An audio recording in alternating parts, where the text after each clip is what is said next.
Below is a single-scene story, fully expanded in well over 1,500 words, written in a cinematic, emotional style. The entire story takes place in one continuous moment, no scene breaks, no dialogue formatting, just one powerful unfolding scene. The denial did not arrive loudly. It came quietly, in the way humiliation often does, wrapped in politeness, disguised as procedure, delivered with a smile that never reached the eyes. The airport gate was alive with motion, a river of rolling luggage and impatient footsteps, yet in that moment everything seemed to slow as the boarding agent's hand hovered over the scanner and then stopped. The woman standing before the counter had already extended her boarding pass, her posture calm, her expression composed, the kind of stillness that comes from years of learning not to react too quickly. She wore a tailored navy coat, simple gold earrings, and carried herself with a confidence that did not seek attention. First-class boarding had just been announced, and she had stepped forward with the rest of the small group, blending in without effort. But something in the agent's eyes shifted the instant the name appeared on the screen. There was a pause, too long to be accidental. The agent's fingers tapped the keyboard once, twice, then stopped again. Around them, passengers continued moving, boarding passes beeping cheerfully as others were waved through. The woman waited, patient, accustomed to delays, accustomed to systems that moved slowly when they wanted to. The agent finally looked up, her smile tightened, and she gestured slightly to the side, indicating that the woman should wait. No explanation was offered, no apology, just a subtle redirection, as if this were the most natural thing in the world. Minutes passed. The first-class line thinned. A man in a wrinkled blazer was waved through without hesitation. Another passenger laughed with the agent, exchanging small talk, then disappeared down the jet bridge. The woman remained standing to the side, her boarding pass still in her hand, the unspoken question hanging in the air. She glanced at the screen behind the counter, which still read first-class boarding in bold letters. She checked her pass again, not because she doubted it, but because she had learned that sometimes people needed proof repeated twice before they believed it. Finally, she stepped forward again, gently placing the boarding pass on the counter. The agent's eyes flicked down and back up, and this time the smile vanished completely. The agent said something brief, something rehearsed, something about a seat reassignment, and a system issue, her tone clipped and final. The woman listened without interrupting, her face unreadable. Around them, a few nearby passengers slowed, sensing tension the way animals sense a change in weather. A man behind her frowned. A woman clutched her purse a little tighter. The agent slid the boarding pass back across the counter, not meeting the woman's eyes. The implication was clear: step aside, you do not belong here. The woman did not raise her voice. She did not argue. She simply stood there, absorbing the weight of the moment, the familiar sting of being quietly told no, of being reminded that credentials and tickets and achievements sometimes mattered less than perception. She could feel the heat rising in her chest, not anger exactly, but something heavier, the exhaustion of having seen this before. She stepped aside once more, this time fully out of the boarding lane, and watched as the final first-class passengers were waved through. The gate area grew quieter as the general boarding groups were announced. People glanced at her, some with curiosity, some with discomfort, some with indifference. She felt invisible and hyper-visible all at once, standing there with a first-class ticket that suddenly seemed theoretical. What no one around her knew, what the agent certainly did not know, was that this woman had spent her life mastering moments like this. She had learned early that power did not always announce itself, that the most influential people in a room were often the quietest.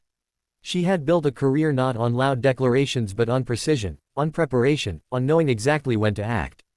The airport noise washed over her as she reached into her coat pocket and withdrew her phone, her movements unhurried.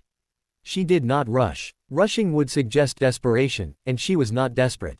She scrolled calmly, thumb moving with practiced ease, and selected a contact saved simply under a first name.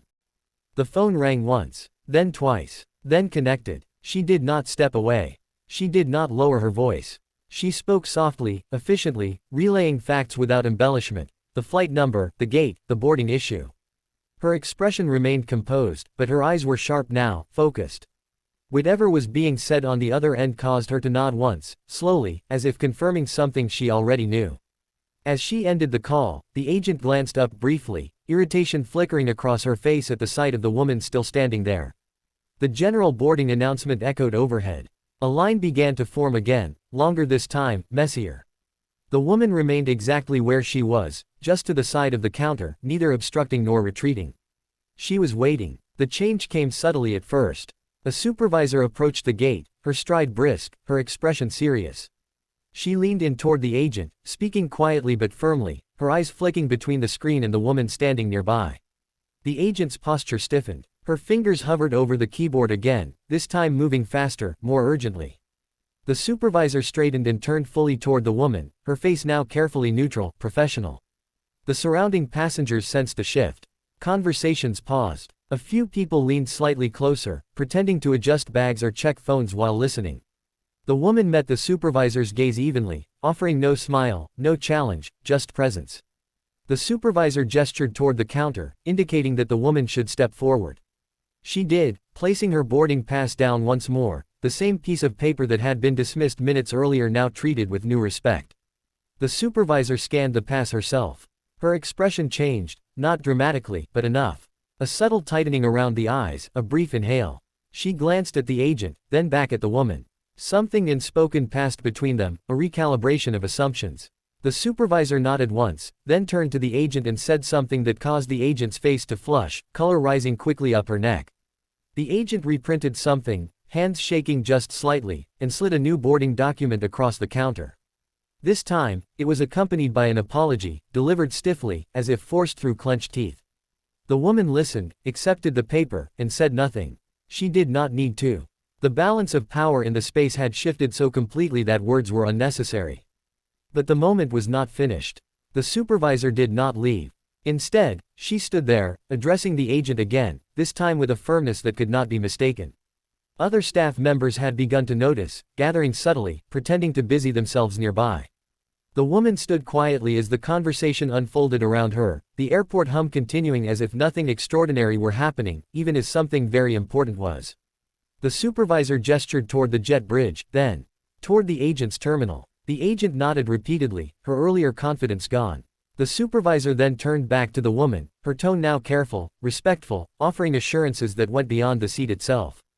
The woman acknowledged them with a slight nod. She did not gloat. She did not smile. Vindication, for her, was not about triumph, it was about correction. As she finally walked down the jet bridge, first-class boarding long finished, the space seemed different. A few passengers avoided her gaze. Others watched her with something like awe. One woman offered a small, approving smile. The woman walked steadily, her heels clicking softly against the floor, each step measured. She took her seat without ceremony, placing her bag carefully in the overhead bin, smoothing her coat as she sat. Only then, as the aircraft door closed and the hum of the engines deepened, did she allow herself a quiet breath. Not relief, she had never doubted the outcome, but acknowledgement. Moments like these were never just about a seat. They were about being seen, about systems being forced to confront their own blind spots, about reminding the world that assumptions could be expensive. The plane taxied forward, and outside the window the airport lights blurred into lines of gold. The woman looked out, her reflection faintly visible in the glass, and allowed herself the smallest smile, not for what had been taken back, but for what had been demonstrated. Power did not need to announce itself. Sometimes, it simply waited, made one call, and let the world adjust accordingly.